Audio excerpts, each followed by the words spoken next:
Okay.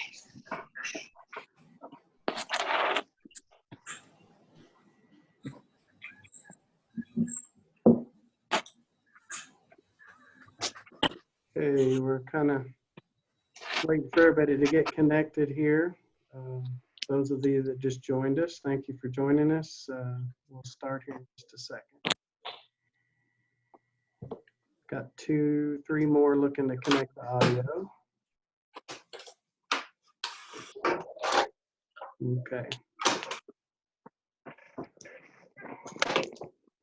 All right, Chair Warren, I think you can go ahead and start the meeting whenever you're ready. All right, thank you all. Call the May 21st, 2020 City County Planning Commission into order. Jessica, would you please call the roll? Yes, sir. Commissioner Balance, Commissioner Clark, Yes. Commissioner Gay, Yes, ma'am. Commissioner Graham, Yes, ma'am. Commissioner Rich, Commissioner Runner, Yes, ma'am. Commissioner Unseld, Yes, ma'am. Commissioner Vitale, Yes, ma'am. Commissioner Volker, Yes, ma'am. Chair Warren. Yes, ma'am. Thank you, Jessica. Hamp, would you swear in our commissioners are? Yes. Mr. Warren, I request that you order that the record include all statutory and regulatory provisions, the commission's entire file for each application on tonight's docket, and the qualification for each staff witness. Finally, I request that you administer the oath to each of those witnesses. Do you swear to tell the truth? Yes, sir. I do. All right. We have in your packets tonight our approval of our minutes of our May the 7th special called meeting. Are there any questions or comments?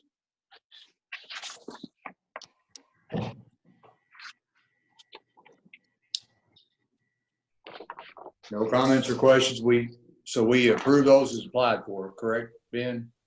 Approved Motion to as approve. submitted. Motion to approve. Second. Commissioner Clark, Yes. Commissioner Gay, Yes, ma'am. Commissioner Graham, Yes, ma'am. Commissioner Runner, Yes, ma'am. Commissioner Unseld, Yes, ma'am. Commissioner Vitale, Yes, ma'am. Commissioner Volker, Yes, ma'am. Chair Warren. Yes, ma'am. Thank you. You have in your packet also there's 4 subdivision approvals as submitted. Are there any comments or questions?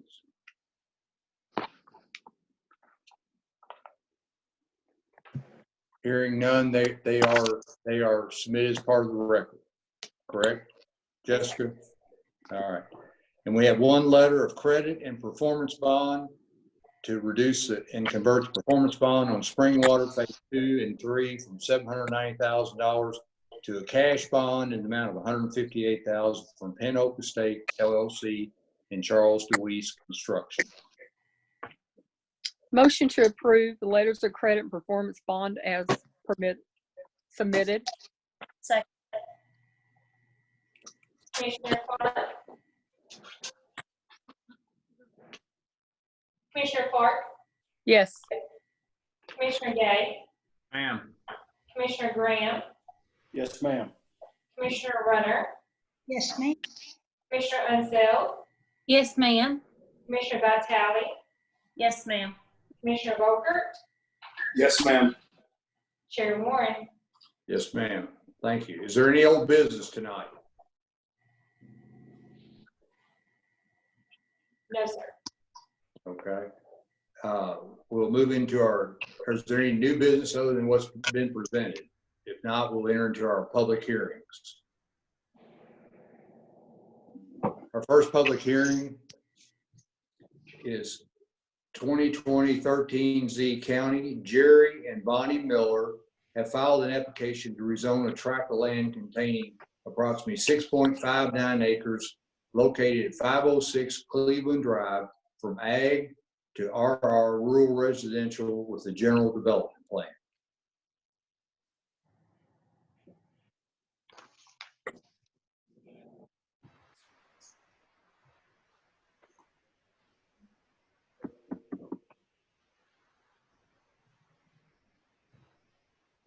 Can you all hear me now? There we Yes. are. Okay. Okay, Monica, you'll be presenting?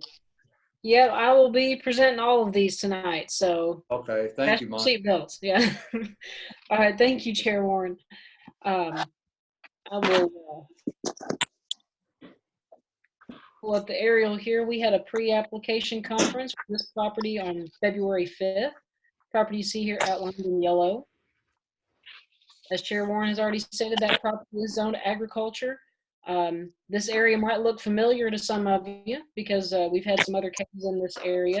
We can touch on that a little bit later if needed. The current use of this property is agriculture.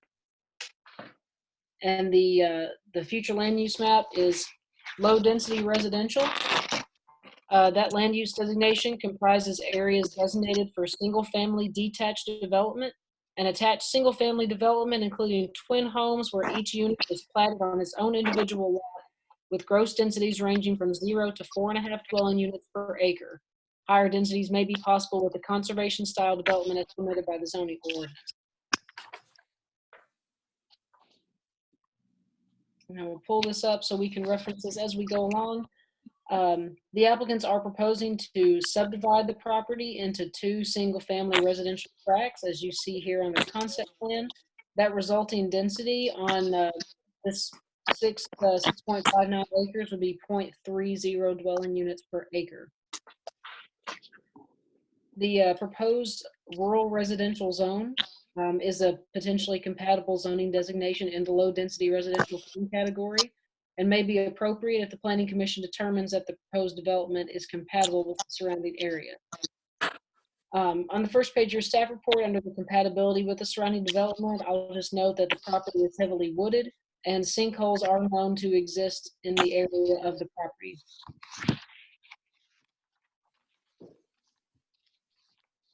On the second page of your staff report, I'll just point out on the site characteristics review that the property contains a soil type classified as prime farmland and contains soil types that are classified as somewhat limited and very limited regarding soil suitability for septic tank absorption fields. Moving on to the site design and compatibility review. The area is comprised of a mixture of large agricultural tracts. There are also several low density single-family residential tracts located in the area, and the average density for the properties located on Cleveland Drive is 0.28 dwelling units per acre. There's a mixture of 1- and 2-story single-family homes in the area. There's also a mixture of housing types, including manufactured homes. Home sizes range from 1,300 square feet to 3,578 square feet, with the median home size being 1,958 square feet. The existing structure on this property is metal, and the homes in the surrounding area are comprised of a mixture of brick, vinyl, stone, and other modern materials. The home also faces Cleveland Drive, and staff suggests that any other home on the property be oriented to face Cleveland Drive. I'll move on to the development plan conditions that the applicants have submitted. They submitted 6. Number 1, no mobile manufactured or modular homes will be permitted. Number 2, no visible plain face block foundations will be permitted. Number 3, minimum home size will include at least 1,800 square feet of living space. Each residence will have at least an attached 2-car garage. Number 4, all healthy trees with at least a 6-inch caliper shall be preserved within 150 feet of the rear property line.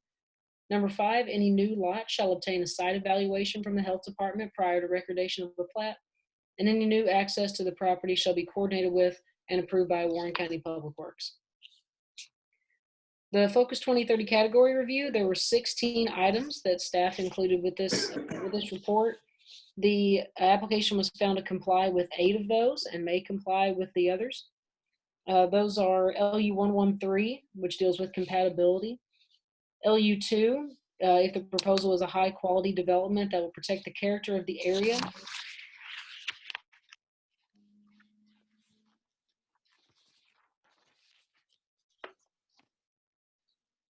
NCR 241, the proposal is located on a roadway less than the 18-foot minimum standard for county roads and is served by less than 250 gallons per minute of water. This body should determine whether or not the proposed lots will result in an increased amount of development pressure on the countryside. LU 252, HN1, and HN13, if the proposed development is a compatible infill project that preserves or enhances the character of the area. And HN21, HN4, if the location of the planned development is suitable for the proposed housing type and if the proposed residence is believed to enhance the array of housing options in the area. I'll just note that, that this body approved 2 rezoning applications in 2018 and 2019 for other properties along Cleveland Drive. And the development plan conditions that the applicants supplied are similar to those approved on those other applications, with the exception being a larger minimum home size of 1,800 square feet. So I'm going to go back to the first page of your staff report where we have listed the points to consider. The proposal is consistent with the flume and low-density residential category. The proposed development complies with the majority of the site characteristics review criteria, complies with the majority of the review criteria for site design, and meets the minimum requirements in the zoning ordinance. And the compatibility of the proposed development should be determined by the Planning Commission. So that is all I have for this application. Happy to answer any questions you may have, and I believe the applicants are on here somewhere. Thank you, Monica. Commissioners, are there any questions for Ms. Ramsey's report?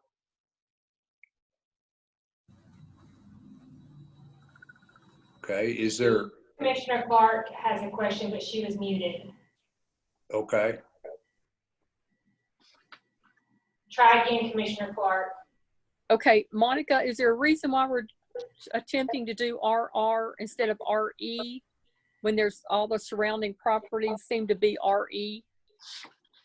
Yeah, that's a good question. The minimum lot size in rural residential is 2 acres, and so RE would potentially allow for possibly more subdivision because that minimum lot size is 1 acre, but RR is a minimum lot size of 2 acres. Okay, thank you. Yes, ma'am. Thank you. Thank you, Sandy. Any other questions from commissioners?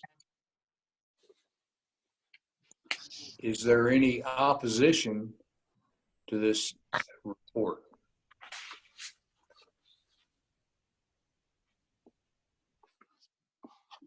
Is there anyone in opposition? Yes, I'm a local homeowner and I do have a opposition to the report. Just a minute, Mr. Upchurch, please state your name and your address. Sure, Joey Upchurch, 481 Cleveland Drive. Mr. Upchurch, do you swear to tell the truth? I do. Thank you.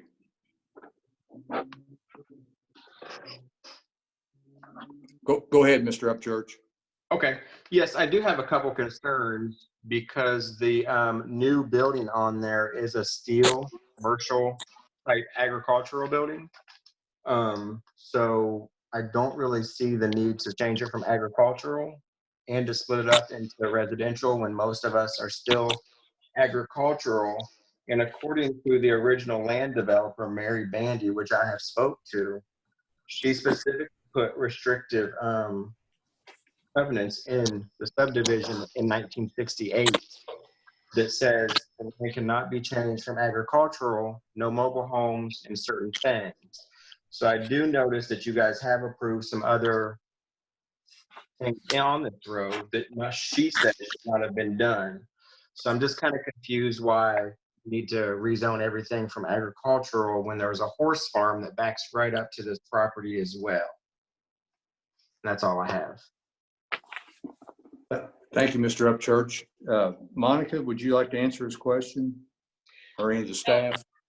I mean, if Ben wants to add anything, I mean, the only thing I would say is that private restrictions our office does not enforce those.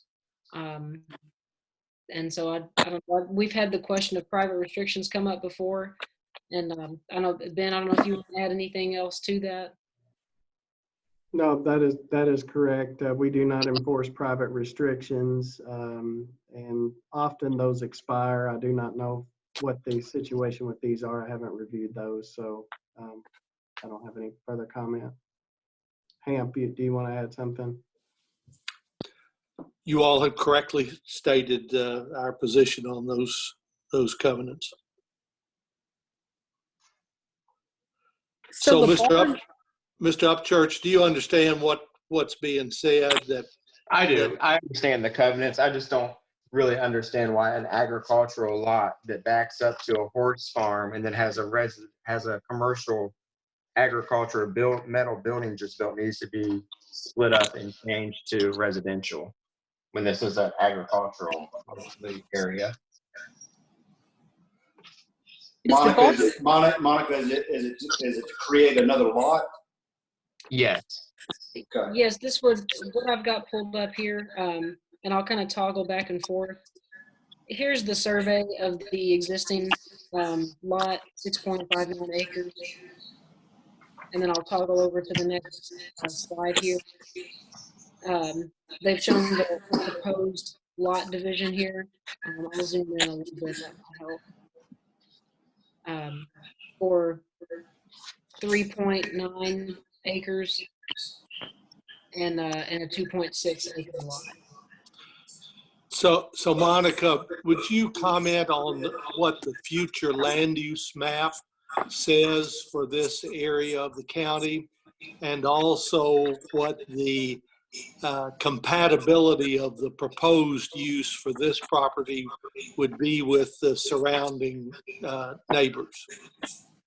Sure. I will go back to the future land use map. So future land use map here is designated low density residential. And I went over that earlier. I'll kind of restate that. That low density residential future land use category is designed for single family attached or detached development, and would allow for densities ranging from 0 to 4.5 dwelling units per acre. So you can see this is low density residential, and all this yellow all around it is also low density residential. So is the barn that's there now being converted to a house? That may be a better question for the applicants. I'm not exactly sure what the fate of the existing structure is. I think I read on the application that he was dividing it to build a home for his daughter, and that they were going to convert this structure or build a barn home.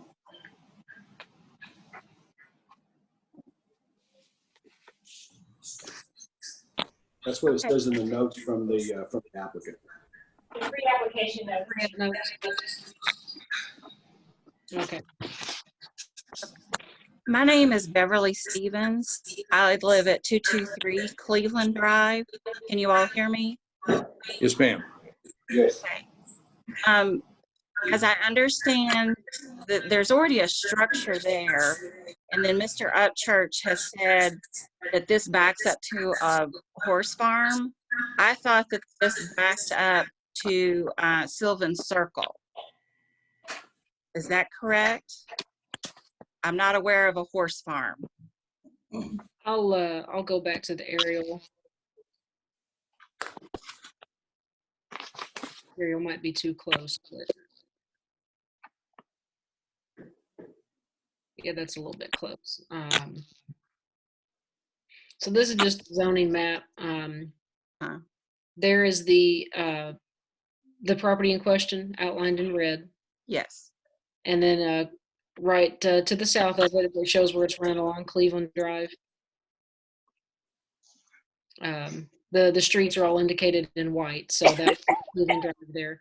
And so that is the location of the property. Okay. I was just confused by him saying that there's a horse farm there, and there, to my knowledge, there is not. But my question is, I think I understand, I've just been listening, that there's going to be 2 residential homes built on these 2 lots now. They're wanting to divide it. Is that correct? Yeah, the applicants are requesting to divide the 6.59 acres into 2 lots that would allow for 1 single-family home each. Okay. And one of the homes will be built in front of this big garage that's already there. Is that correct? It's a Mr. Graham, I very, think, was that your question earlier? Or your comment from the pre-app notes that they'd like to convert the existing barn to a residence? That the applicant may want to speak to that more, since this has now come up a couple times. They may want to talk more about their plans for what they. Well, it says on there they're going to convert it to the existing barn to a residence and then subdivide the property to build an additional home. okay. I don't know what else there would be to add. I have been concerned that whoever, I guess maybe new owners have purchased this area, and whoever started building this structure looks like semi trucks could fit in there. There's like 2 openings, and we were concerned that trucks were going to be coming up and down our small road. So that is not going to be happening, correct? This is not a commercial rezoning. Okay. It's for single family. And Okay. I guess it's worth noting that, I mean, in the development plan conditions, there is, I'll go back to those real quickly.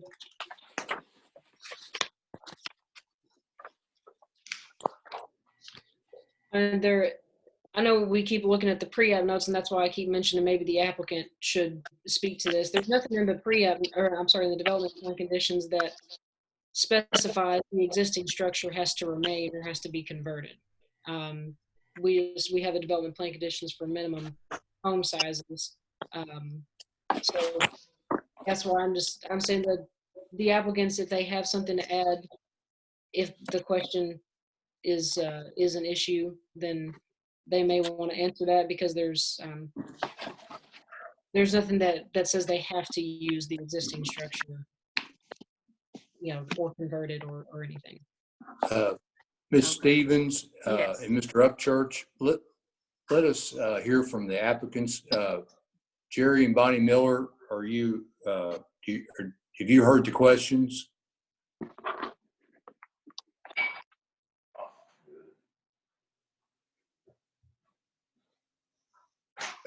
Jerry and Bonnie Miller.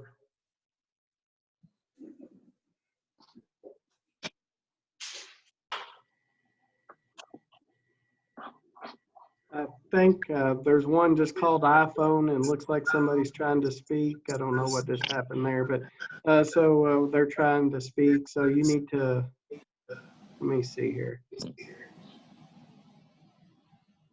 I can't unmute them for some reason. Can you hear us? There you go. Yes, there we go. Okay. Would you just a minute, please? Just a minute. Would you state your name and your address, please? Jerry Miller. And Bonnie Miller. And your address? 2331 Rich Pond, Rockfield Road, Bowling Green, Kentucky 42101. Thank you. Do you swear to tell the truth? Yes. Yes, sir. Thank you very much. Have you heard the questions that have been asked by Mr. Upchurch and Ms. Stevens? Yes. Would you care to answer those questions, please? Okay, the barn is our daughter. We built a 1920 square foot inside for her to live with. That's where she wanted to live. The other land, the 2.5 acres, we plan on, when we sell our house, I don't know, a few years, building there and being closer to her. That's our intentions. So the remaining structure on the other tract that is there now would be still remain a residential home? Yes, the building there now, yes, sir, will have 1,920 square feet living space in it. And there's no big trucks.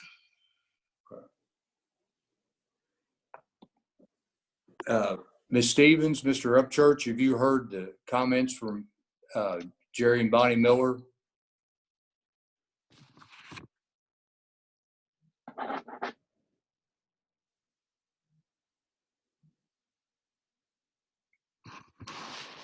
Yes, I have heard them. Okay. Mr. Upchurch? Yes, I do have a question. There's not going to be any big trucks. Are the big garage doors going to be coming down, or what can guarantee No. us that? Those garage doors is garage doors. I like big garage doors. So, but it has nothing to do with big trucks. I just wanted Okay. big doors and storage. Yeah, I know the guy that originally built it and sold it, and his goal was to make it a body shop. No. No, Semis. That's that's not gonna gone. happen. Okay. Yeah, that's what it was originally for before he sold it to you. So that's why I'm questioning it, because he was originally going to do body work on semis. No, We didn't hear that neither, but anyway. yeah, it doesn't make any difference. We're the owners now. Okay. So it's gonna be the facade, the front of the house that you're gonna be building for your daughter is gonna be, it's not gonna have these huge garage doors that are gonna Yes, look ma'am. like a commercial shop. What you see is what it is. We have already started construction and near the end inside of it. Okay, but it is gonna look like a home. It is a home. No, It does is. look like a home now. it's a barn house. That's what she wanted. It's a barnuminium. That's what she wanted. Okay.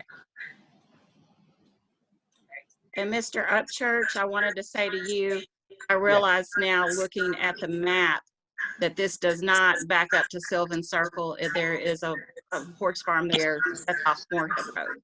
So I see that now. Right. There is a horse farm. Yes, sir. Okay. So there's nothing in regulations that the home that's being built has to look similar to the other homes around it, There is in the Mary Bandy subdivision. which is across the road. Cleveland Drive is Mary Bandy subdivision. The whole, okay. Okay. So are they gonna change the materials on the front of that barn to make it look like a house?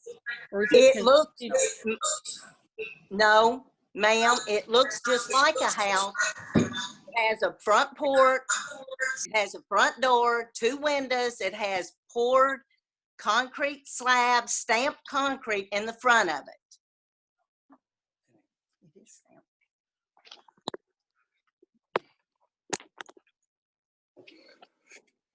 Okay, thank you, Mr. and Ms. Miller. Thank you. Is there any other questions of Mr. and Ms. Miller?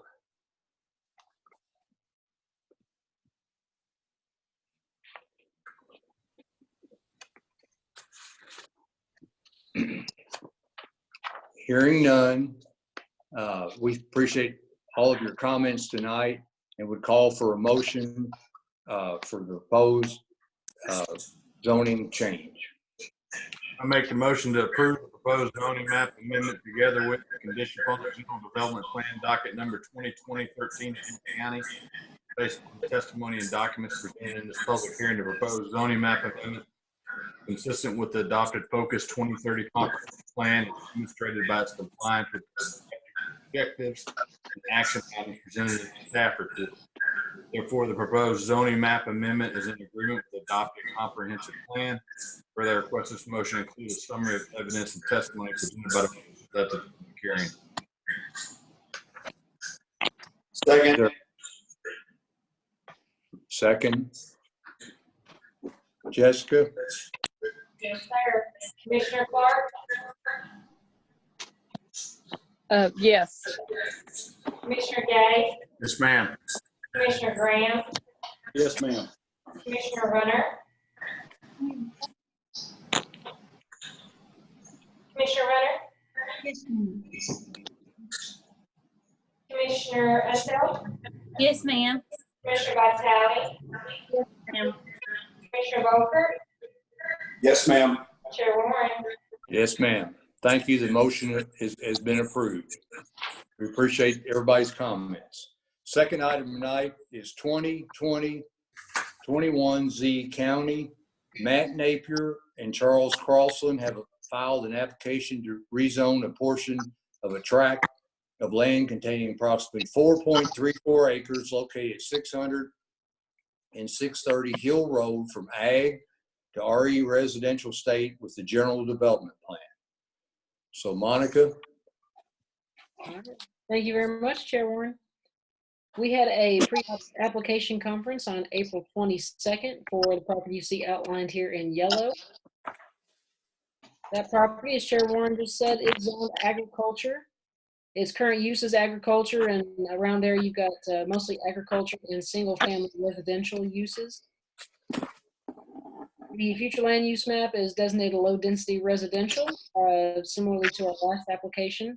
So I've already read that description. I won't read it again for this one, unless there are questions that arise. The applicants are asking to rezone the property in order to divide it, properties to divide them into 2 single-family residential lots. So the total acreage is 4.34. The resulting density would be 0.46 per acre. The property is designated low-density residential. The proposed RE zone is a potentially compatible zoning designation in that category and may be appropriate if the Planning Commission determines that the proposed development is compatible with the surrounding area. On the compatibility with surrounding development, I'll note that site characteristic review indicates that there are generally adequate facilities and infrastructure available to support the proposed development, with exceptions noted regarding road width and water availability. There's a pond located on proposed lot 1-1. I will actually zoom in a little bit here so we can see which one that is. And it's actually labeled there pond. So there's the pond on 1-1. Several sinkholes are known to exist in the area, including on a portion of proposed lot 1-2. There are also a few mature trees located on the property. So I'm gonna move on to the site characteristics review. You see the proposed lot layout here. I will note on your report there, you see that setbacks would adhere to the RE standards. The majority of homes on the south side of Hill Road are set back more than the minimum 25-foot front yard setback required, ranging between 35 feet and 270 feet back. The 2 homes on either side of the proposed lots are set back 70 to 100 feet. The applicants have communicated to staff that the residence on proposed lot 1 will be located behind the existing pond, but that an increased setback may not be possible on proposed lot 1-2 due to the slope of the land. Below that, just note that Hill Road is measures 12 feet wide. The property does not have adequate water flow to meet the minimum requirements, but is exempt because only 2 lots are proposed. I've already mentioned the pond and the trees and the sinkholes in the area. The property contains soil type classified as prime farmland and farmland of statewide importance. And the property contains soil types that are classified as very limited, somewhat limited, and not limited regarding the soil suitability for septic tank absorption fields. Moving on to the site design and compatibility review. The properties along Hill Road are mainly rural or agricultural, with densities ranging from 0.01 to 2.06 dwelling units per acre, with an average density of 0.74 dwelling units per acre and a median density of 0.62 dwelling units per acre. As far as architectural features within a quarter mile of the property, home sizes range from 784 square feet to 2,802 square feet. Average home size, 1,657 square feet. Median home size, 1,528 square feet. Building heights ranging from 1 to 2 stories. Building materials, existing structures in the area are a mixture of brick, stone, concrete siding, wood siding, metal, vinyl. Foundations are a mixture of poured concrete, brick, stone, and block. The applicants are proposing to allow plain face block for building foundations, but did not specify the proposed materials for the remaining portion of the structures. The Planning Commission should consider if these materials are compatible with the materials found on other structures in the vicinity. And I'll add that the majority of homes on Hill Road are oriented to face Hill Road. The development plan conditions the applicant submitted, there are 8 of them. I'll go ahead and read those. Number 1, plain face block is prohibited on any new primary residential structure except for building foundations. Number 2, minimum home size for any new home constructed on the property shall be 1,500 square feet. Number 3, any new residence on the property shall face Hill Road. Number 4, each new resident shall obtain a septic permit from the health department prior to the issuance of a building permit. Number 5, any existing or found sinkholes within the proposed development will be identified and repaired prior to any development above the said sinkhole. Number 6, existing trees on the property will be preserved when feasible based on location, type, and condition. Number 7, proposed driveway entrance location shall be coordinated with Warren County Public Works prior to construction. And number 8, there should be a maximum of 2 lots. Staff evaluated 15 items, 8 of which comply, and then the others are left up to your determination.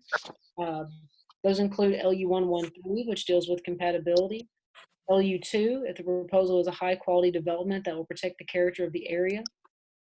NCR 241, mention again the roadway is less than the 18-foot minimum standard for county roads and served by less than 250 gallons per minute. And so the Planning Commission should determine whether or not the proposed lots will result in an increased amount of development pressure on the countryside. HN21, HN4, if the proposed development is located in a suitable location and if it will enhance the array of housing options available in the area. I'll note real quickly that you may have noticed that in your list of items for review, NCR 11 and NCR 13 were listed there, but they were not called out in the review. So that was our mistake. We apologize for that. Those are the 2 items that deal with sinkholes. And so just wanted to note the applicants did address those. So those were in compliance. And so just wanted to note that in the compliance summary for your motion, those would be listed under the column that says items in compliance.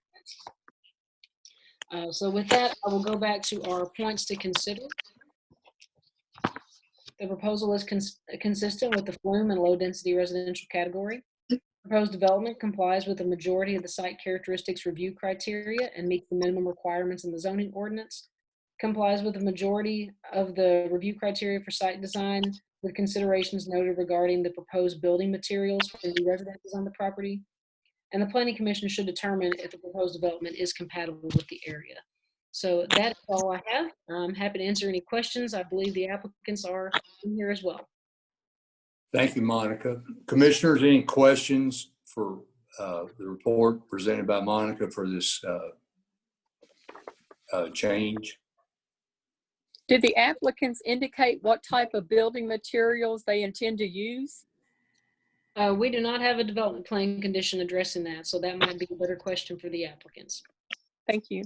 Yes, ma'am. Thank you, Sandy. Any other questions from the commissioners?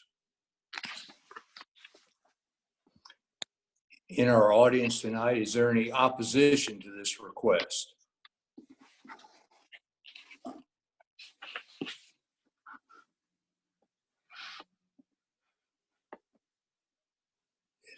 Is there any opposition? So the applicants are hopefully online.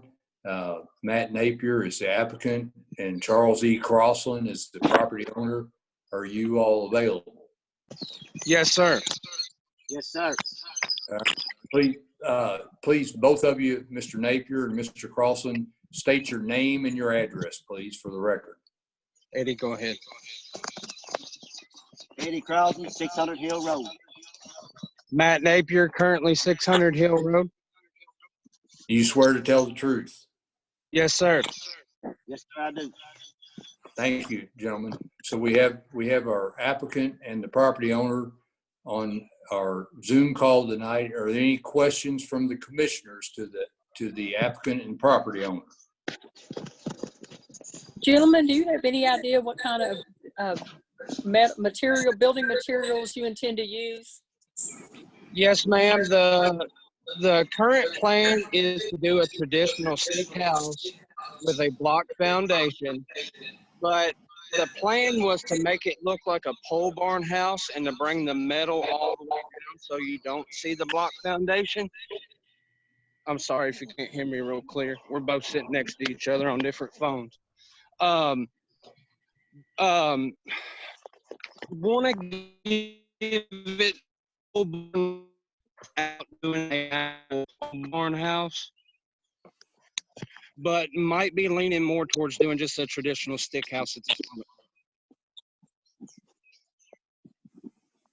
So when you say stick house, what kind of materials are you talking about? Vinyl, brick, Do what, man? party board?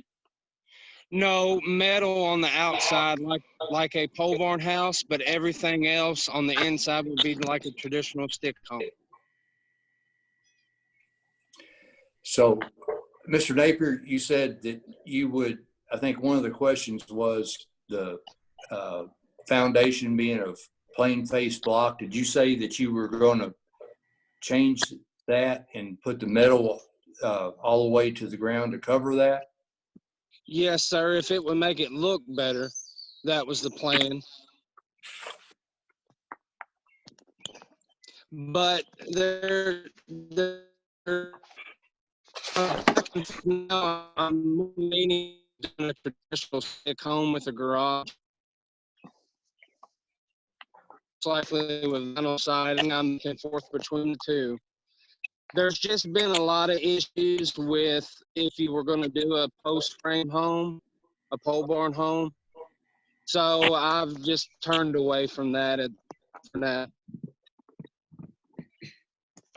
Mr. Napier, would you be open to doing a split face block foundation? And here's why I make the suggestion. Typically with metal, the building code prohibits taking that metal all the way to the grade anyway, because it would rust in that circumstance. And so you're going to have some portion of this foundation exposed. Yes, sir. And so would you be open to adding to your restrictions to move away from smooth face block and go to a split face block for that foundation? Yes, sir. Okay, great. And the other thing that we haven't addressed here yet is minimum square footage. What size home are you proposing? Around 1,500 square foot, and I would like to build a slightly larger garage than your normal, say, 24 by 24. Okay. And would which you will be, do what, sir?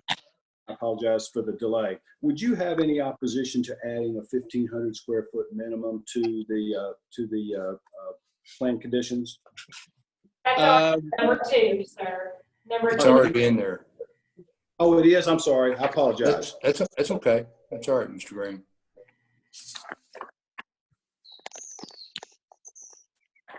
Any other questions of Mr. Napier? Is there going to be any other buildings built on this, or just the one building, the one No, house?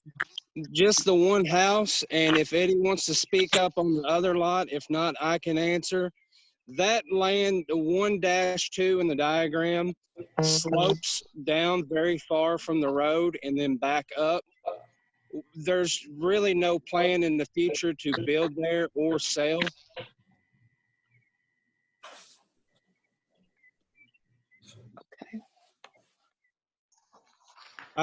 That was really more of a, when dealing with getting the surveying done, it was easier to divide 2 lots.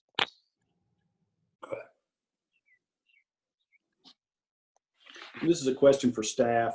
These development plan conditions would apply to both lots should someone buy that at some point in the future and find a way to build on it. That is correct, yes. Okay, great. So should we put any kind of building materials designated, or just could it be 2 pole barn looking houses there out there together?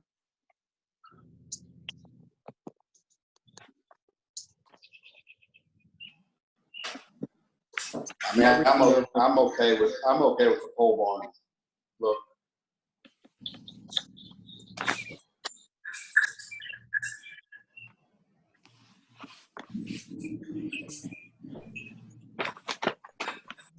Camp, do you need to address the split face block foundation, or are there anything else we need to add?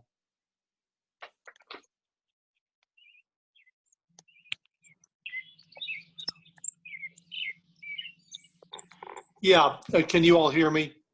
Yes, sir.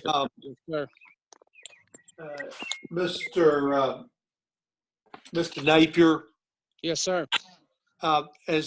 this is Hamp Moore, and I'm the attorney for the commission. As I understand your commitments, you've agreed that the foundations on the residential structures will be constructed of split-faced block. Am I correct about that? Yes, sir. If that will help, yes. And are you willing to commit to any other exterior materials for the two residential structures on your property? Such as? Brick, hardy board? The two main ones I would like to go with would either be metal, or if I can't do metal, I would do traditional just vinyl siding. I'm not against brick, but it would probably be my last choice. So at this point, I hear that there is a commitment to use split-face block for the foundation, but no commitment beyond that for exterior materials. Or vinyl siding. Mr. Napier, you said either metal or vinyl siding. Yes, sir. Okay. So it is your agreement to limit the exterior materials to either vinyl siding or metal? Yes, sir. Now, hey, Hamp, before that goes into the binding elements, doesn't that limit him? If he was to sell a lot and somebody wanted to put a brick house there? Yes. I'd rather see us not even put anything in about the materials, just the split face block is in, and let's not address the materials. Oh, now I'd like to see something about materials put in there if at all possible. Well, the problem is you're going to limit, I mean, if you do what he's saying, you're going to limit where you can't build a brick house. That's correct. And if you leave it the way it is, I mean, honestly, vinyl siding is the least desirable we like to see in these specs. And so, I mean, it can only be vinyl siding or greater. So I would not put, my suggestion would not to put that in the, if he's planning on building a vinyl siding or a metal house, I would not put anything in the binding elements that limit to those two only. The only other alternative, Christian, would be we could do our more traditional brick, other cementitious materials, vinyl, etc., and then add metal to that. Tim, if you want to add it all, add hardy board, add it all. That's just putting everything in there. So if you're gonna put everything in there, why not just not put anything? And I see. I guess the only thing you would be accomplishing there is something under 10%. And I can't think of what that would be, so I agree. I mean, I can't either. I mean, but if you want to put, okay, we can have a metal building, vinyl building, brick building, a hardy board building. I mean, that's fine. But I would not put just metal and vinyl. I agree with that. So, Hamp, how should we address that? Well, you have two alternatives. The first one is to let the development plan conditions stay silent on the issue of exterior materials with the exception of split face foundation. That's alternative one. Alternative two would be to try to list all of the possible materials that include the ones that Mr. Volkert and Mr. Graham listed. But are you really accomplishing anything, Hamp, by trying to list everything? No, sir. Usually what we try to do is list what we don't want. That's, I think you're correct. But I mean, if somebody wants it, that's fine, but I don't think it serves any purpose. I'm good without listing them. Sandy, if you have a reservation about something that could be unforeseen, then I think voice that. Otherwise, we've got basically the gambit of traditional building material. Well, I would like to see the materials listed personally.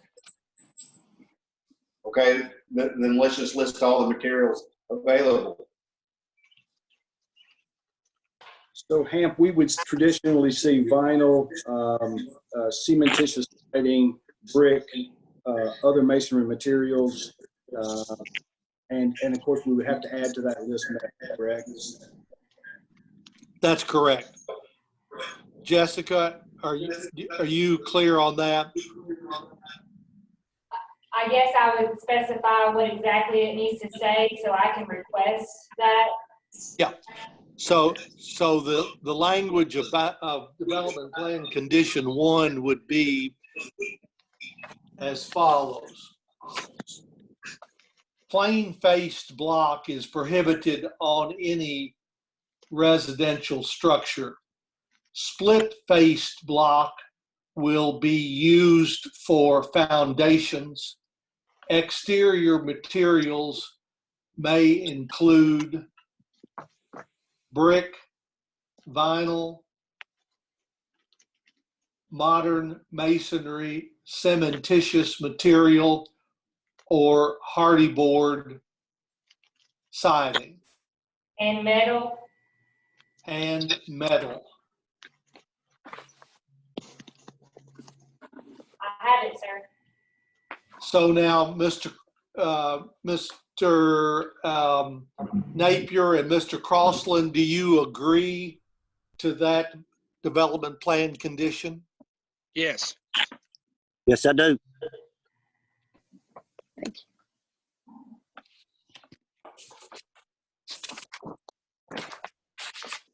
Commissioners, any other questions?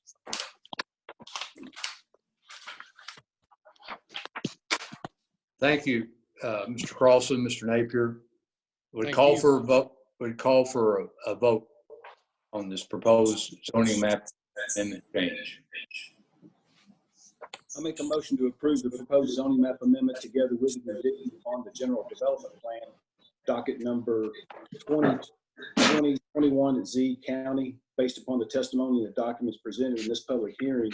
Proposed zoning map amendment is consistent with the adopted Focus 2030 comprehensive plan as demonstrated by its compliance with the objective and action items presented in the staff report. Therefore, the proposed zoning map amendment is in agreement with the adopted comprehensive plan. Further, I request that this motion include a summary of evidence and testimony presented by the witnesses. Second. Commissioner Clark, Yes. Commissioner Gay, Ma'am. Commissioner Graham, Yes, ma'am. Commissioner Runner, Commissioner Underhill, Yes, ma'am. Commissioner Vitale, Yes, ma'am. Commissioner Roper, Yes, ma'am. Chair Warren. Yes, ma'am. Thank you. The motion approved. Thank you for your time.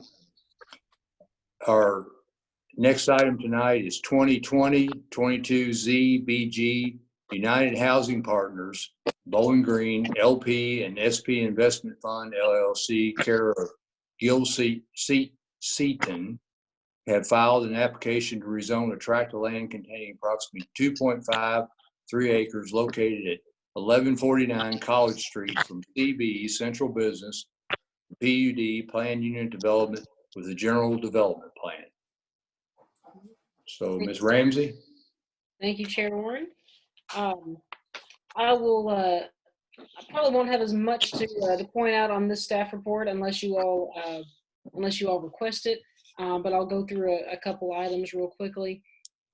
We had a pre-application conference on April 6th for this property. This is the Bowling Green Towers. The applicants, what they're requesting They're requesting to convert this to planned unit development. They're currently zoned central business, which does not allow 100% residential on a piece of property. And so they currently have some commercial space, and it is their desire to convert their commercial space to more residential space. And so we don't have a zone that, based on the type of structure and everything, we don't really have a zone that accommodates them other than PUD. And so they would like to convert to 100% multifamily use and establish their own parking standards that would be specific to the existing senior population that is predominantly who lives in the Burlington Towers. The future land use map for this property is designated mixed use residential. I will just go ahead and read what that designation says. It applies to mixed-use areas where, taken as a whole, the primary land use is residential in a variety of housing types and densities, balanced by complementary retail, office, institutional, and civic uses. Distribution of land among these various activities shall be implemented through specific zoning standards addressing the form and character of development to ensure compatibility. This designation applies to the historic core of downtown Bowling Green, or urbanized areas being redeveloped with the primary use as residential, where complementary commercial and services are provided in a contiguous area. Here, development standards should be tailored to emphasize an urban character and a mix of intensity and development appropriate to this unique center of activity. When proposed as part of a mixed-use development, commercial uses should comprise only 25% of such development. Standalone commercial development should not exceed 10% of any contiguous area designated mixed-use residential, and no commercial footprint should exceed 10,000 square feet. And compatibility should be addressed by policy, applying policies in LU 13 in conjunction with the general development plan. So this is 2.53 acres. The resulting density would be 78.26 dwelling units per acre. Just briefly, I'll mention that the property currently, I'm skipping ahead just a little bit, but the property currently has 190 units, and they would like to increase that to a maximum of 198. And like I said, I'll skip ahead to the development plan conditions. Again, we can always go back if you all want to talk about additional things, but I felt it was just best to kind of summarize quickly, and then we can discuss more in detail if needed. So the development plan conditions are 7 of them. Number 1, maximum number of units 198. Building orientation, number 2, building orientation, if property is ever redeveloped, oriented to face College Street. Number 3, building material requirements, if property is ever redeveloped. Future developments will be constructed of complementary materials to the existing building of brick veneer, stucco, or vinyl siding. Number 4, maximum building height. The existing building height will not change. Currently it is 17 floors. Number 5, access to the property. The existing access will not change. Number 6, property will comply with use restrictions and development standards as outlined in the written concept plan for the PUD. And number 7, if the property is ever redeveloped in the future, proposed improvements will be submitted to the TIF Architectural Review Committee for consultation and comment, as the property is located in the TIF district. I will also note one more thing about the parking before I move on to the Focus 2030 category review. That the applicants have, sorry, I can't put my finger on it at the moment, but the applicants have discussed if things were to change, and they would work with the Planning Commission on the parking standards if this was no longer a primary senior development. Focus 2030 category review, there are 13 items, 4 of which were in compliance, 9 of which are up to your determination. LU 113, compatibility with surrounding area. LU 2 and LU 21, if the proposal is a high quality development that will protect the character of the area. LU 25, if the proposal will protect nearby neighborhoods. Number LU 252, if the proposed development, proposed conversion of the existing space to 100% residential use, including the addition of 8 units, is compatible with the surrounding area. HN1, HN13, if the proposal is a suitable infill project that will maintain or improve the existing character and pattern of development within the area. HN21, HN4, if the proposal encourages a diversity and array of housing options. So with that, I will just go back to the points to consider on the first page of your staff report, that the proposal is consistent with the bloom and mixed-use residential category. The proposed development complies with the majority of the site characteristics review criteria, and the proposed general development plan complies with the majority of the review criteria for site design and meets the minimum requirements of the zoning ordinance. So that is all I have for the staff report, and I'm happy to answer any questions, and I believe the applicants are also with us. Thank you, Monica. Are there any questions from the commissioners? So Monica, all we're looking to do here is take the commercial spots and turn it into eight additional residents. Yes, that's correct. And the parking standards would be specific to the needs of their primary resident population. Okay. Any other questions from the Sandy? Yes. Did you have a question? Yes. There was a hair salon down there at one time. Is that going to remain, or is that going to be closed and now used for residential? I believe that would be converted. The applicants may want to speak to that a little bit more, but I believe the intention is to convert this to 100% residential. Okay. Thank you. Any other questions from commissioners? Is there any opposition to this request from anyone online tonight? So are the applicants here Gil Seaton or United Housing Partners of Bowling Green? Yes, I'm here. This is Gil Seaton. Mr. Seaton, please state your name and your address. Gil Seaton Jr., 501 Santa Monica Boulevard, Suite 610, Santa Monica, California, 90401. Mr. Seaton, do you swear to tell the truth to this commission tonight? I do. Thank you, sir. Thank you. Any questions for Mr. Seaton?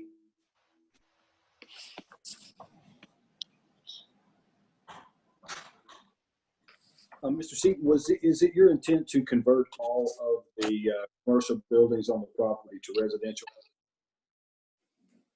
Yes, yes. It's within the buildings. There's the commercial on the ground floor that it really has not thrived for some time, and so we're looking to convert those to additional units that would be senior housing for low-income senior residents.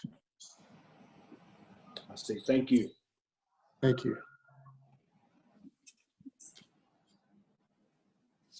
Any other questions for Mr. Seaton?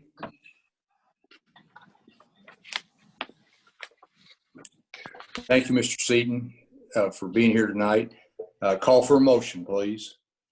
I make a motion to approve the proposed zoning map amendment together with, in addition upon, the general development plan, docket number 2020-22ZBG, based upon the testimony and documents presented in this public hearing. Proposed zoning map amendment is consistent with the adopted Focus 2030 comprehensive plan, as demonstrated by its compliance with the objective and action items presented in the staff report. Therefore, the proposed zoning map amendment is in agreement with the adopted comprehensive plan. Further, I request that this motion include the summary of evidence and testimony presented by the witnesses in the public hearing. Second. Second. Commissioner Clark, Yes. Commissioner Gay, Ma'am. Commissioner Graham, Yes, ma'am. Commissioner Runner, Yes, ma'am. Commissioner Unseld, Yes, ma'am. Commissioner Vitale, Yes, ma'am. Commissioner Volkert, Yes, ma'am. Chair Warren, Yes, ma'am. Thank you. The motion is approved. Hamp, you can't buy any more clothes at Coachman. That's a long story. I thought about asking Mr. Seaton about maybe reopening the Coachman and getting Pete Morris to come run it. Thank you. Thank you, Mr. Seaton. Thank you. All right. Our last item tonight has three components to it. 2020-07 Flume. Thomas R. Hunt has filed an application for a future land use map amendment on a portion of tracts of land containing approximately 0.025 acres located at 0, formerly 903 Broadway Avenue and 907 Broadway Avenue from commercial to industrial. The second component of that is Thomas R. Hunt has filed an application to amend the general development plan conditions on a portion of tracts of land containing approximately 2.05 acres located at 0, formerly 9030 Broadway and 907 Broadway. This property is zoned light industrial with the general development plan. The third component is 2020-23 ZBG. Thomas R. Hunt has filed an application to rezone a portion of tracts of land containing approximately 0.021 acres located at 0, formerly 903 Broadway and 907 Broadway Avenue from light industrial to a general development plan to central business with a general development plan.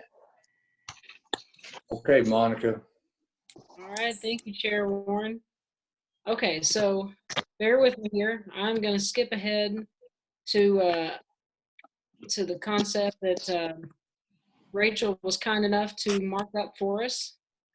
And I think this may help us a little better as we move along, so we know exactly what we're looking at here and what is being considered per each application. We'll zoom in so maybe we can see it better.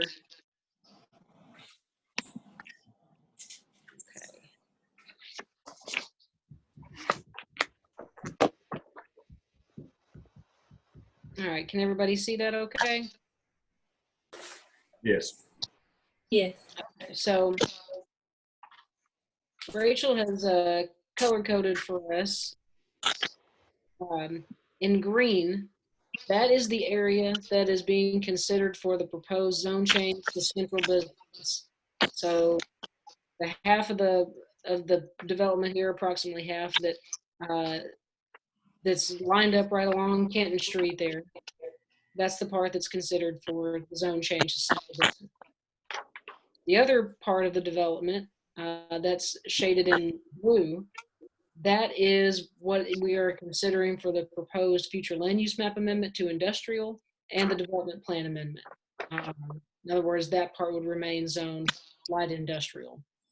So we will, if you have questions, we can get into that. I'll go through the staff report and try to explain the best I can.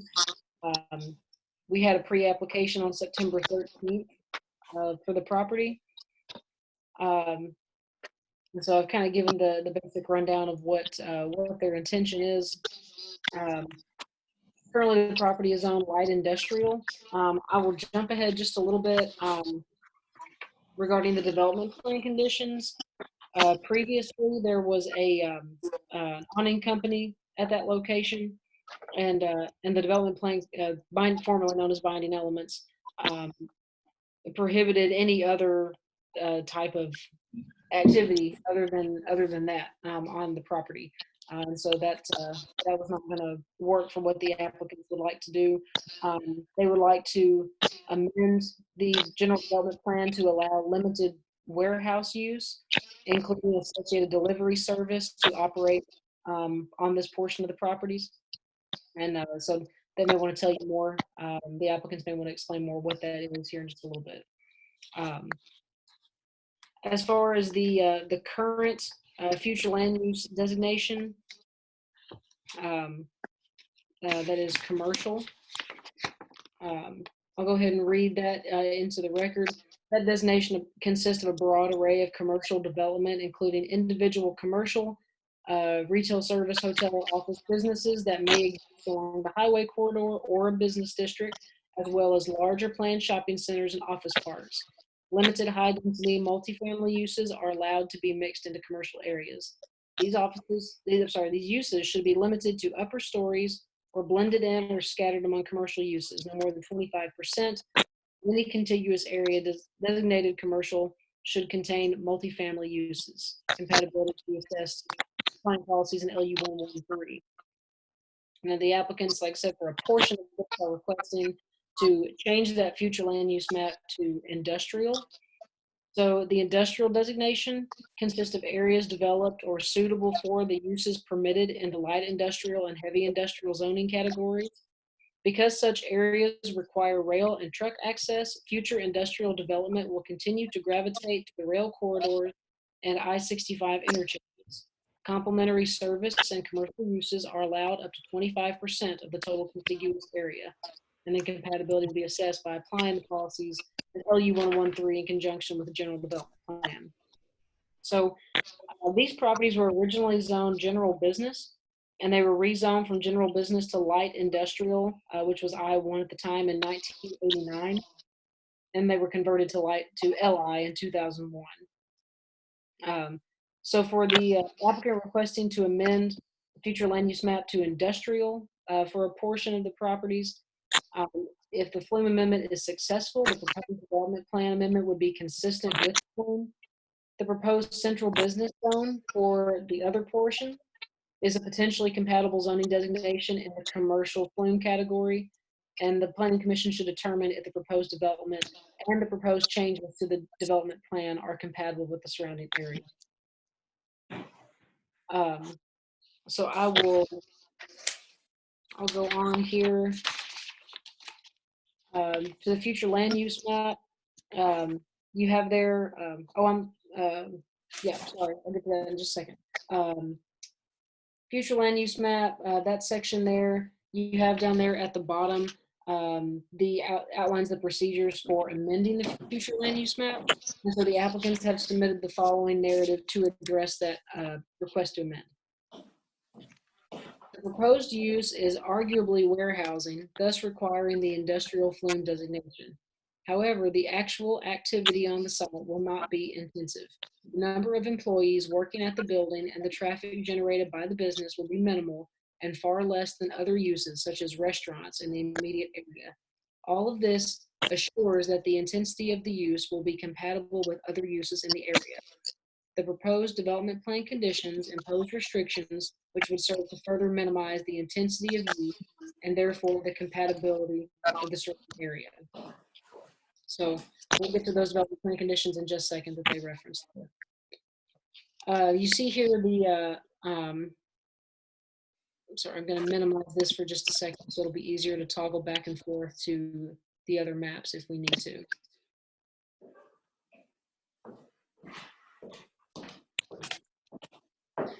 So you see the proposed layout there. The lot size and setbacks will adhere to the central business standards on that proposed central business portion.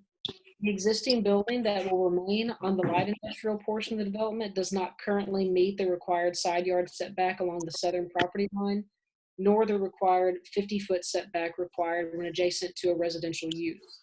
The existing building is legally non-conforming. Any future development within the LI portion of the development must adhere to the current zoning ordinance requirements. I'll just mention that the existing building located at 907 Broadway Avenue was constructed in 1948, but it's not listed on the National Register of Historic Places nor is it a locally designated historic property. Site design and compatibility review. The majority of the residential uses in the area are low to moderate density. There are some higher density residential uses also mixed in within the area. There's a mixture of 1- and 2-story residential and commercial structures in the area. Many of these structures are older in age with some newer structures mixed in, as several properties in the area have recently undergone redevelopment. Building materials. The existing structures in the area are mainly comprised of a mixture of brick, vinyl, and other modern masonry materials. The applicant did address building materials and development plan conditions. And I'll get to those in just a minute. The majority of the buildings along Broadway Avenue face Broadway Avenue, and the applicant also addressed that in development plan conditions. Future development of the property will adhere to the zoning ordinance requirements regarding landscaping and screening. Okay, so we have two sets of development plan conditions here. The first one I'm going to go over. This is for the portion of the property that's proposed to remain light industrial. So this is what the future land use map amendment is requested for, and then the amendment to the finding elements, which would be development plan conditions. So number 1 was stricken and replaced with, the only industrial use permitted on the property shall be limited warehousing and associated delivery of groceries and other consumer goods sold at retail. The following uses shall be prohibited on the property: pawn shop, tattoo parlor, bingo parlor, adult entertainment and/or retail sales or display of pornographic or adult books as defined in the zoning ordinance, gambling facility, excluding any business which may sell lottery tickets in connection with business, college, commercial parking, fuel station or sales, vehicle repair, vehicle service, vehicle sales, and telecommunications support structure. Number 2 was stricken and replaced with, signage shall be limited to wall signage and monument style signage. Any monument style sign shall be no taller than 9 feet with a maximum sign face area of 36 square feet on each face. No LED signage shall be allowed. Number 3 was stricken and replaced with, the maximum height of structures shall be 40 feet. Number 4 was stricken and replaced with, vehicular access to the property from Broadway Avenue shall be limited to a single access point, which will be reviewed and approved by the City of Bowling Green Public Works Department. In addition, the property will be served with vehicular access to the alley adjacent to the western boundary of the property, subject to the review and approval of the City of Bowling Green Public Works Department. Number 5 was stricken and was replaced with, in the event of the property should be redeveloped with new building improvements, those building improvements shall be oriented to face Broadway Avenue. Number 6 was stricken and replaced with, in the event the property shall be redeveloped with new building improvements, those building improvements shall be developed with exterior facades consisting of brick, vinyl, and other modern masonry materials, and full face blocks shall not be permitted. Number 7 was stricken and replaced with, that certain statement of binding elements of record in deed book 608, page 166, and the Warren County Court Clerk shall be of no further force and effect upon final approval of this statement of development plan conditions and recordation of this statement in the office of the Warren County Court Clerk. Number 8 was stricken and replaced with, within 30 days after final approval of this amended statement of development plan conditions, and in any event prior to the issuance of a certificate of occupancy for the improvements on the property, the owner shall submit a proposed plat to the Planning Commission for the purpose of eliminating the existing lot line between lots shown in Plat Book 32, page 14, thereby consolidating such plats into a single lot. And the remaining few binding elements were removed. So that was the LI binding elements, or the development plan conditions.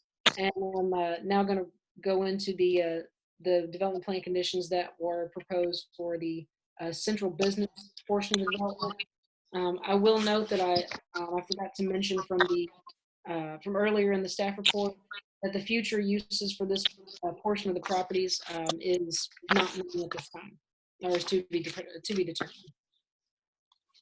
But number 1 states that the following uses shall be prohibited on the property. Those same ones I mentioned earlier for the other property, or the other zone.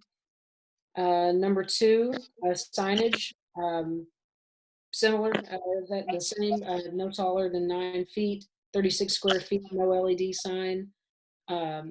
Maximum height should be 40 feet. In the number 4, if new structures are constructed on the property or in the event existing structures are developed with new facades, the following shall apply. Facade shall be at least 80% architectural metal panels utilizing concealed fasteners, brick, glass, stone, ephes, hardy plank, or other cementitious or masonry material, or split face block. Provided, however, no facade may have more than 20% split face block. Number 5, vehicular access to the property from Broadway shall be limited to a single access point, which shall be reviewed and approved by the Public Works Department. In addition, the property will be served with vehicular access to Kenton Street and to the alley adjacent to the western boundary of the property. Number 6 refers to those binding elements again that are currently in effect on the property. Number 7, in the event that the property should be redeveloped with new building improvements, those building improvements would be oriented to face Broadway. Number 8, hours of operation for non-residential uses on the property shall be limited to 7 a.m. until 12 a.m. And then number 9, references that lot line again. Moving on, you see there the reference from zoning ordinance, section 312.8, which outlines the process for amending general development plan. The applicants have submitted the following to address that. The corridor of 12th Street, Broadway, running along Chestnut Street to US 31W bypass has been undergoing substantial change in recent years. Applicant believes that the proposed development plan conditions, together with the proposed rezoning of contiguous property, is more consistent with these developments. Further, the retail market continues to undergo rapid change, and the proposed use, which does not fit nicely into any current zoning classification, is another such change. From the Focus 2030 category review, staff evaluated 14 items. It's kind of split in the first few items there. LU 111 and 112 for the zone change. This complies with those. But then for the other portion of the development, we listed that as it would be up to the determination of the Planning Commission, given the Flynn Amendment. And then LU 113 deals with compatibility. So all of the other items are all up for your determination. LU2, if the proposal is a high quality development that includes design standards tailored to preserve the character of the area. The LU231 and TR21 dealing with access and traffic, the Planning Commission should determine if the proposed access to the site will enhance safety and minimize traffic congestion on the existing road network. LU25, if the proposal will stabilize and protect nearby established neighborhoods. LU253, if the proposal is an opportunity for revitalization and redevelopment. LU252 and HN12, if the proposed infill development is compatible with the surrounding development.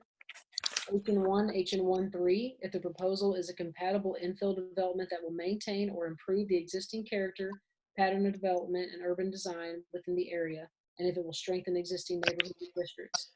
And ED1, if the proposal will promote new businesses that will help to diversify the local economy.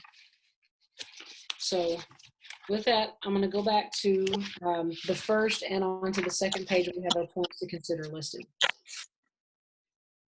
The first point is the current development plan permits an awning company as the only use on the properties, with the stipulation that the zoning be reverted to general business once such use ceases. If approved, the proposed Flume Amendment and Development Plan Amendment would allow an industrial use to continue on a portion of the properties. The proposed use for the LI portion of the development is limited warehousing and associated delivery of groceries and other consumer goods. Number 2, the Planning Commission should consider if the argument provided by the applicant to amend the flume meets the criteria outlined in LU 114 of the comprehensive plan. If the flume amendment is approved, the proposed development plan amendment for portions of 0 and 907 Broadway Avenue would be consistent with the flume and industrial category. Number 3, the Planning Commission should consider if the flume amendment to industrial for the proposed warehouse and delivery service for this portion of development is appropriate in this area, given the existence of several pedestrian and bicycle facilities along the same section of Broadway Avenue. Number 4, the Planning Commission should consider the nature of the delivery service with multiple vehicles in and out of the development each day and its impact on the adjacent neighborhood, existing businesses, and the traffic patterns, including pedestrian and bicycle activity along the Broadway Avenue corridor and Kenton Street. Number 5, the proposed development complies with the applicable criteria addressed in the site characteristics review. Number 6, the proposed general development plan amendment complies with the majority of the review criteria for site design, with considerations noted regarding the impact of the proposed industrial use on the pedestrian and bicycle activity in the vicinity. And number 7, the Planning Commission should determine the compatibility of the proposed development. So I know it's a lot that we've gone through, but that's all I have for the staff report. I'm happy to answer any questions you may have for me, and I know the applicants are here, and I would also be glad to address any questions. Thank you, Monica. Commissioners, are there any questions on the 3 proposed development, flume, and changes tonight?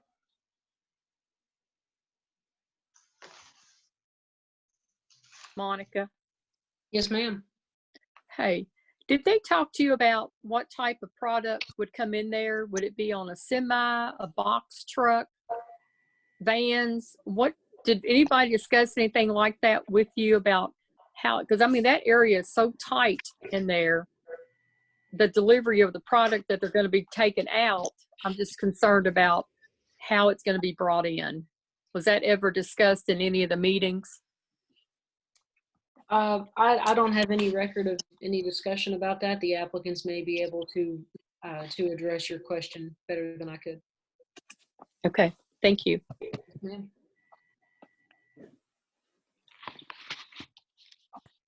Commissioners, any other questions? Is there any opposition to the changes proposed tonight from anybody in the audience?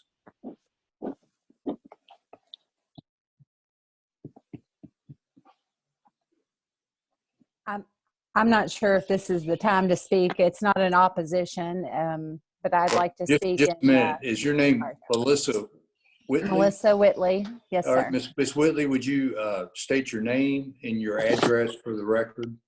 Sure. It's Melissa Whitley, 1711 Patterson Road, Smiths Grove, Kentucky, 42171. Just a minute. Do you swear to tell the truth before this commission? Yes, sir. Thank you. And again, I'm not sure if this is the place to do this. I just wanted to let you all know that I'm the executive director for Hope Harbor at 913 Broadway. That is next door neighbors, I guess. Our property is beside the property that we're talking about tonight. And I've spoken with my board, and we've all been very pleased in the current changes of the property already in comparison to what was there before. And then after hearing, of course, the information you shared tonight about the exclusion of certain things with adult materials or pawn shops or tattoo parlors and the limitations on the time and traffic going to be happening, Hope Harbor as a neighbor is in support of the proposals. Thank you, Ms. Whitley. Just wanted to be on record for that. Thank you. Thank you. Thank you very much for your time tonight. Is there anyone else in the audience that has a comment or a question for these 3 proposals? And I believe the applicants are here tonight, Mr. Hunt, and I believe your attorney, Mr. Brooks, is here. Is that correct? Yes, sir. Yes, it is. Would you all state your names, please, and your addresses? I'm Tom Sar Hunt, and I live at 229 on the 9 Point Court, Bowling Green, Kentucky, 42103. And Mr. Hunt, do you swear to tell the truth tonight? I do. Thank you. Do you all have any comments or of the questions? There was no questions, but any comments you would like to make to your proposal, Mr. Hunt? No, I just think it's a neat concept, and I think the property's already been vastly improved, and it'll be improved substantially more as time goes on. Thank you, Mr. Hunt. Mr. Brooks? I guess all I would like to say, well, first of all, we're here for any questions that the commission may have. The only thing I would like to add is that this is the existing zoning and binding elements of this property is really unique. And the existing proposed use is a company called GoPuff. which is a very cool concept. And it's been really good working with the Planning Commission staff to get to this point, because it's a new business, and you know, you encounter this all the time. New business concepts come along and it doesn't really fit because we hadn't heard of it before. But this has been a good process to get to where we are now. I might do one other thing. Ms. Clark asked a question about deliveries. So in terms of deliveries, Ms. Clark, think maybe a convenience store, because that's a lot of the kinds of products that will be in there. In terms of volumes of deliveries, really just a bare handful. A half a dozen trucks in a day would be a lot. So there's not going to be a real intensive activity here. I didn't know if the food's coming in, we're going to be like from farmers markets, or it's going to be canned goods, or it's going to be perishable goods. That's why I was concerned about how big the vehicles would be to bring it stuff in. Yeah, I mean, think bread trucks and soft drink trucks and that kind of thing. Mr. Brooks, it looks like, or let me ask the question differently. Are you proposing to keep the two existing structures or repurpose the two existing structures and build one new structure? Is that correct? Right. The existing structure, which is a, if you're looking at the exhibit we're looking at now, where it says existing LI, that orange or whatever color that is, the existing structure there that's where this business is going to take place, and that structure it's been substantially improved in recent months, but that one is staying. You all recall the awning company on the corner, which is gone. So we're showing there a possible future building there, although frankly there are no immediate plans. And then the other building is the older building, which really fronts on Kenton Street. So it is the only other existing building which could be repurposed. I don't think there's any immediate plans for what's going to happen there either. And so the reason, if I understand this correctly, the primary reason for changing the zoning to industrial from light industrial is the warehousing component of this project, correct? If you're asking me, it is the only reason, and you asked it exactly correctly, except we're really not changing the zoning, ironically. It's already LI, and we're keeping it LI, and we're imposing a development plan condition which says, even though it's LI, there's really only one light industrial use that we can perform on that site, and that's this single business. Okay, great. And you led right into the point I was looking to make, and I want a clarification on. So you're proposing a change here, but let's assume someone else wanted to do something different within that LI zoning. They would need to come back before this body and get permission to do that. Is that correct? I would ask Monica to chime in here, but that's almost correct, except that there are a number of permitted uses under the LI category that overlap central business and general business, and so we are not prohibiting those uses. We are just prohibiting the industrial uses. I see. Okay. Although it could well be that you would need to do a zone change depending on what was needed. Correct. And I apologize, I misspoke. I was referring only to the industrial component. Right. The restrictive part of it. So you would be correct. Okay, great. Thank you. Yeah, Commissioner Graham, I'll just refer back to development plan condition number 1 as it is proposed to be changed in the LI portion.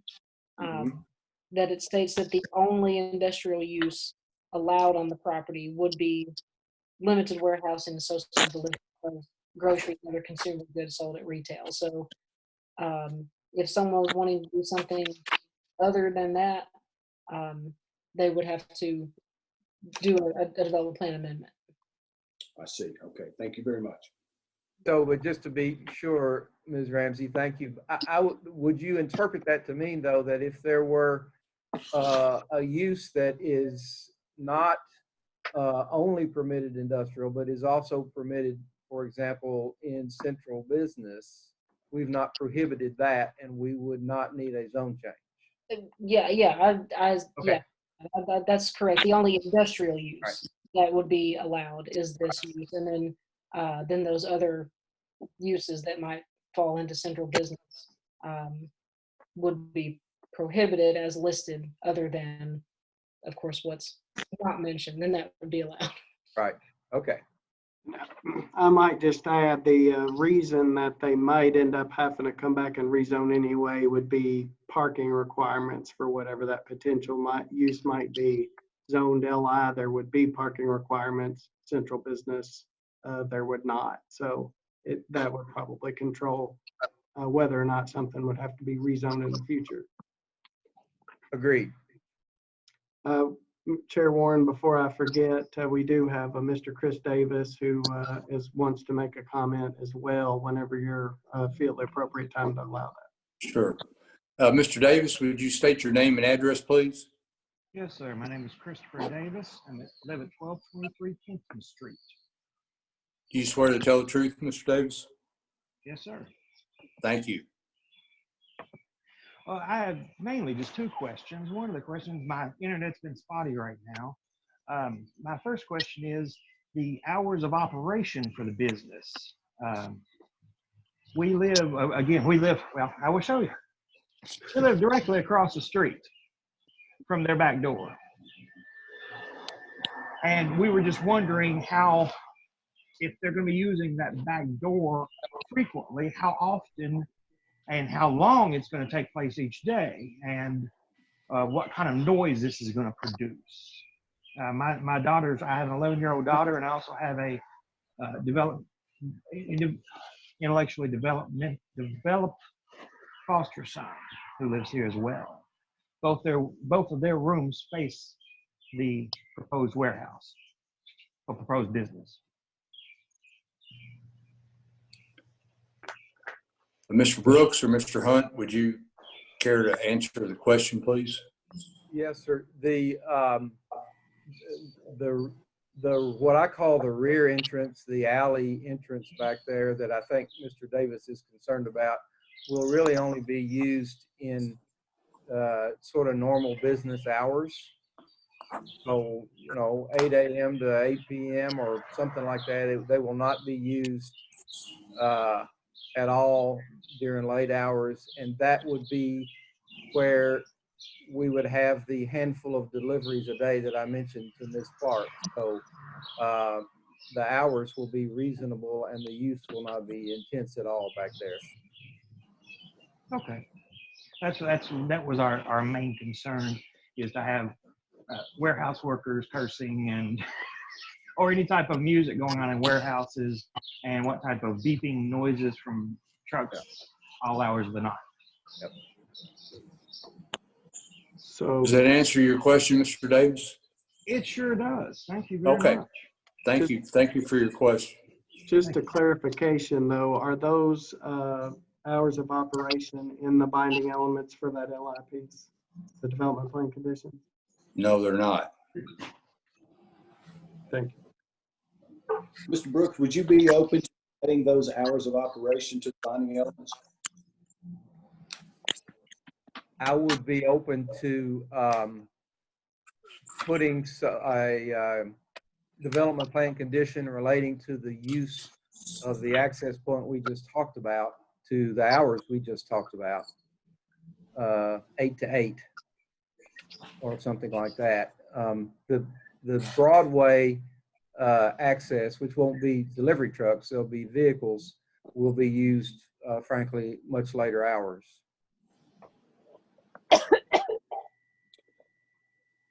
So what would it be? Why would it be later hours?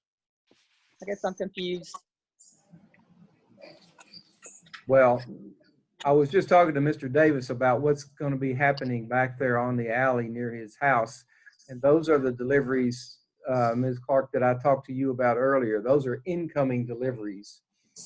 But this business model is that if you buy retail goods from this company, they will be delivered to you. Okay, those will go out the front door just like the pizza delivery man. And so those hours would be much longer. And that's from 8 a.m. to 12 p.m. Is that correct? So what I said what I said on the alley was that we would limit that 8 to 8. We don't need to go back there later than that. No, we were just talking about the front door, and that was where is it? I believe it's 12. It ends at 12 o'clock at night. Chair Warren, I believe that condition only applies to the central business portion of the. Okay, excuse me. I'm sorry, Mark. No, that's all right. And so can we, Mr. Brooks, can we work out some language with HAMP regarding that alley entrance hours of operation that we just discussed and add that to the development plan conditions? I'm sure we can. Has Mr. Moore already started, or do you want me to take a stab at it?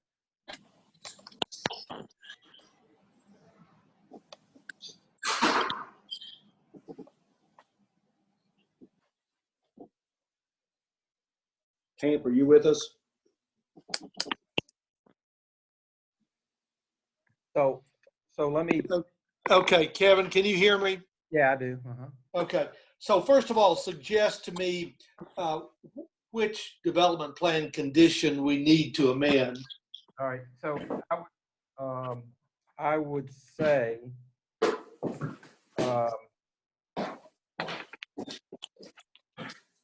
I guess it would be number 4, maybe, just logically. And this is the development plan condition that is being amended. Yes. And paragraph 4 addresses vehicular access to the property from Broadway. Yes. All right. And then it goes on to say, in addition, the property will be served with vehicular access to the alley adjacent to the western boundary of the property, subject to the review and approval of the city of Bowling Green. And then why don't we say the vehicular access through the alley shall be limited to the hours of 8 a.m. to 8 p.m. Yes, exactly. Monday through Saturday? I don't know that I want to say we won't. I'm afraid to give up Sunday. Okay, so so that access will be limited to 8 a.m. to 8 p.m. 7 days a week. Yes.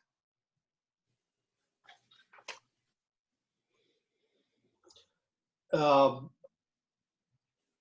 we addressed those issues, Mr. Peterson? Ms. Clark? Yes, I think so. And Kevin, would you ask Tommy to express his consent to that amendment? Tommy Hunt. Yeah. Mr. Hunt, you've heard this whole discussion about that, what we just added? Yes. Do you agree to that? I do. Great, thanks.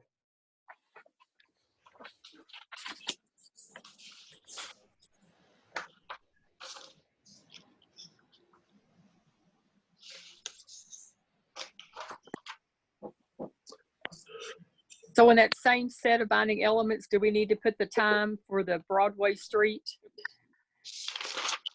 Well, I think there is a time already, Already in 7 to 12 midnight. That's for the central business section, Hamp. We're talking about the other ones. Yeah. Well, I don't think Mr. Davis was concerned with the Broadway access, as I heard it.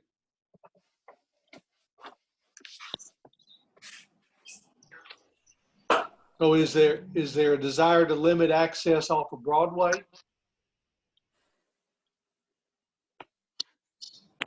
Now that's central business. Mr. Davis? Yes, sir. Sorry.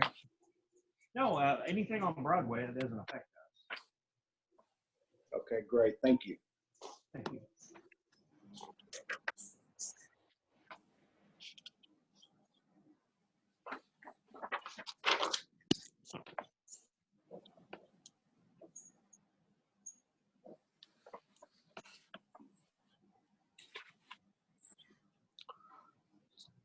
So I believe we completed the development plan condition amendments, Mr. Warren.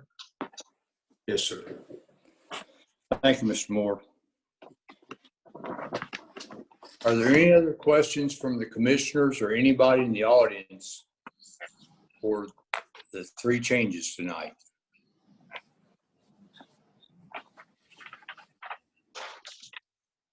So our first motion is to amend the Flume Amendment. Do we have a motion? I make the motion to approve the proposed future land use map amendment, docket number 2020-07, Flume. Based upon the testimony and documents presented in this public hearing, the proposed Flume amendment has met the directives to amend the Flume as outlined in LU 1.1.4 in the comprehensive plan.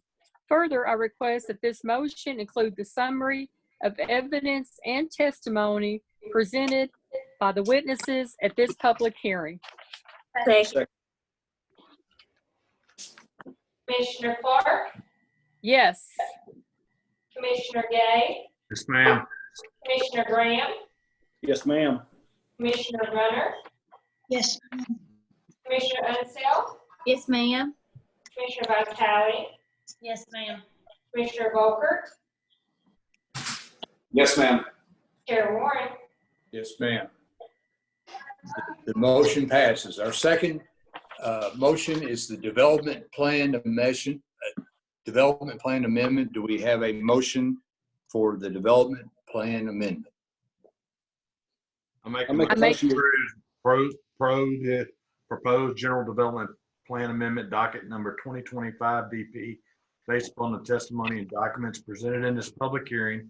The general development plan amendment is consistent with the adopted Focus 2030 comprehensive plan as demonstrated by its compliance with objective action items presented in the staff report. Further, I also find that there have been major changes of economic, physical, social nature within the area of the property in question, and I request that the findings of fact and recommendation include a summary of evidence and testimony presented by the witnesses at this public hearing. Second. Commissioner Clark, Yes. Commissioner Gay, Yes, ma'am. Commissioner Graham, Yes, ma'am. Commissioner Runner, yes, ma'am. Commissioner Unseld, Yes, ma'am. Commissioner Vitale, Yes, ma'am. Commissioner Volkert, Yes, ma'am. Chair Warren. Yes, ma'am. Thank you. The motion approved. Our last item is the zone change amendment. And do we have a motion? I make a motion to approve the proposed zoning map amendment together with and condition upon the general development plan, docket number 2020-23 ZBG, based upon the testimony and documents presented in this public hearing. The proposed zoning map amendment consistent with adopted Focus 2030 comprehensive plan as demonstrated by its compliance with the objective action presented in this staff report. Therefore, the proposed zoning map amendment is in agreement with the adopted comprehensive plan. Further, I request that this motion include a summary of evidence and testimony presented by the witnesses at the public hearing. Second. Commissioner Clark, Yes. Commissioner Gay, Yes, ma'am. Commissioner Graham, Yes, ma'am. Commissioner Runner, Yes, ma'am. Commissioner Unseld, Yes, ma'am. Commissioner Vitale, Yes, ma'am. Commissioner Volkert, Yes, ma'am. Chair Warren. Yes, ma'am. Thank you, Jessica. Thank you, Mr. Davis. Thank you to Mr. Brooks and Mr. Hunt for being on our Zoom call tonight. We are there any discussion items for our meeting tonight? Or No, any sir. new business? No, sir. Thank you, Ben. So we all stand adjourned. Thank you, Ms. Runner, for being on the call tonight. Thank you, sir. Thank you for being here. Good to see you, Velma. Your hair looks great. I'm glad that it's coming back in. Thank you. Well, buy Christian some razor blades. Now, What are you talking about? I didn't recognize him between the beard and the cap. Everybody stay safe, and we will reconvene in a couple of weeks. Thank y'all for your time. Thank Thanks. See ya.